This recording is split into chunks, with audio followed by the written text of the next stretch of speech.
السلام علیکم۔ بسم اللہ کی برکت کا واقعہ۔ کہا جاتا ہے کہ کسی علاقے میں قطع سالی پیدا ہوگی۔ اس قطع سالی کی لپیٹ میں نہ صرف انسان بلکہ چرند و پرند سب اس کا شکار ہو گئے۔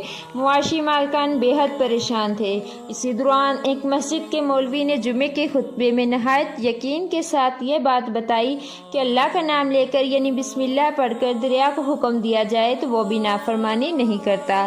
خطبہ سننے والوں میں ایک چرواہا بھی موجود تھا۔ مولوی کی یہ بات اس کے دل میں اتر گئی اور اس بات پر اس کا یقین کامل ہو گیا۔ اس نے واپس آ کر اپنی بکریاں کھولی اور سیدھا دریا پر چلا گیا۔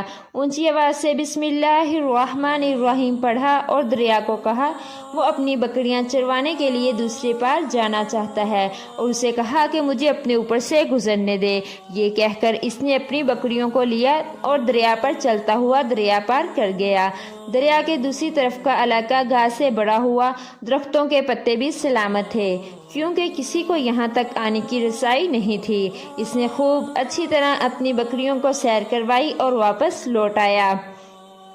پھر یہ اس کا معمول بن گیا، وہ بکریاں پار چھوڑ کر واپس آ جاتا اور شام کو جا کر بکریاں واپس لے آتا۔ اس کی بکریوں کا وزن دگنا چگنا ہو گیا۔ لوگ چونک گئے اور اس سے پوچھا کہ وہ اپنی بکریوں کو کیا کھلاتا ہے۔ وہ سیدھا سادہ اور صاف دل نوجوان تھا۔ اس نے صاف صاف بات بتائی کہ جناب میں تو بسم اللہ الرحمن الرحیم پڑھ کر دریا پر چل کر اپنی بکریاں دوسری طرف چروانے لے جاتا ہوں۔ یہ بات سب نے سنی مگر کسی نے اس چرواہے کی بات پر یقین نہیں کیا کیونکہ یہ ناقابل یقین بات تھی۔ مگر بات ہوتے ہوتے مولوی صاحب کے پاس پہنچ گئی۔ مولوی صاحب نے اس چرواہے کو بلوایا اور سارا ماجرا پوچھا۔ اس چرواہے نے مولوی صاحب کو ہی حوالہ بنا لیا کہ مولوی صاحب میں تو آپ کا شکریہ ادا کرنے والا تھا۔ آپ نے جمعے کے خطبے میں جو نسخہ بتایا تھا کہ بسم اللہ کہہ کر دریا کو بھی حکم دو تو وہ بھی انکار نہیں کرتا، تو میں تو بس آپ کے نسخے پر ہی عمل کر رہا ہوں۔ مولوی صاحب حیرت سے اس کے چہرے کو دیکھ رہے۔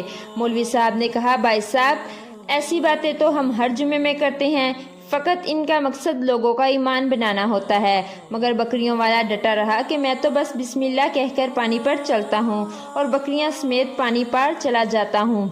آخرکار مولوی صاحب نے صبح خود تجربہ کرنے کی ٹھان لی، جسے دیکھنے چرواہے سمیت پورا علاقہ بھی آ گیا۔ مجمع زیادہ تھا۔ مولوی صاحب نے ایک دو بار سوچا کہ انکار کا دو کہیں ڈوب نہ جاؤں، مگر وہ جو مولوی صاحب کو کندھوں پر اٹھا کر لائے تھے اب بھی جوش و خروش سے اللہ اکبر کے نعرے لگا رہے تھے اور مولوی صاحب کے حق میں تعریفیں کر رہے تھے۔ آخرکار مولوی صاحب نے اپنے ڈر کو دور کرنے کے لیے ایک رسہ منگوایا۔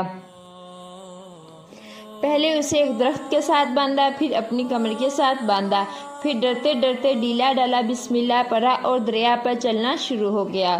مگر پہلا ہی پاؤں رکھا تھا کہ پانی میں گر گیا۔ مولوی صاحب ڈبکیاں کھانے لگے اور پانی کے بہاؤ میں بہنا شروع ہو گئے۔ لوگوں نے کھینچ کھینچ کر باہر نکالا۔ مولوی صاحب کی اس حرکت نے چرواہے کو پریشان کر دیا کہ مولوی صاحب کی بسم اللہ کو یہ کیا ہو گیا ہے، کیونکہ اس کا یہ روز کا معمول تھا۔ اس کے اپنے یقین میں کوئی فرق نہ آیا۔ اس نے بسم اللہ کہا اور بکریوں کو پانی کی طرف اشارہ کیا اور خود ان کے پیچھے چلتا ہوا پار چھوڑ کر واپس آ گیا۔ لوگ اسے ولی اللہ سمجھ رہے تھے اور اس کے حق میں نعرے لگا رہے تھے، مگر وہ سب سے بے نیاز سیدھا سادہ انسان تھا۔ وہ مولوی صاحب کے پاس پہنچا اور کہا مولوی صاحب میں آپ کی بسم اللہ کی تعریف سے کافی پریشان تھا، مگر پانی پر چلتے ہوئے مجھے آپ کی بسم اللہ کی بیماری کا پتہ چل گیا۔ اس چرواہے نے درخت سے بندھی رسی کی طرف اشارہ کیا اور کہا مولوی صاحب یہ ہے آپ کی بسم اللہ کی بیماری، آپ کی بسم اللہ کی برکت کو یہ رسہ کھا گیا۔ آپ کو اللہ اور بسم اللہ سے زیادہ اس پر بھروسہ تھا، لہٰذا اللہ نے آپ کو رسی کے حوالے کر دیا۔ پھر کہنے لگا مولوی صاحب آپ بھی کمال کرتے ہو، میں نے آپ کے منہ سے سنا اور یقین کر لیا اور میرے اللہ نے میرے یقین